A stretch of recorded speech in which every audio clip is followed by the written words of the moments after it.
हाँ तो दोस्तों, स्वागत है आपका फिर से एक नए वीडियो में।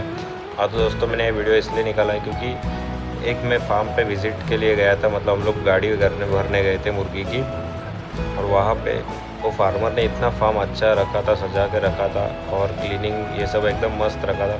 और यहाँ पर सामने उसने हमारे लिए बैठने के लिए बनाया था। जैसे ही गाड़ी वाले आते हैं मुर्गी के, तो उनके लिए बैठने के लिए बनाया था। तो दोस्तों देख सकते हैं, सामने मेरी गाड़ी है और गाड़ी के सामने ही जस्ट फार्म है, और साइड में एरिया में उसने ये सब सीटिंग बैठने के लिए बनाया था। हाँ तो दोस्तों, इसलिए मैंने वीडियो बनाया और अपलोड किया हूँ आज।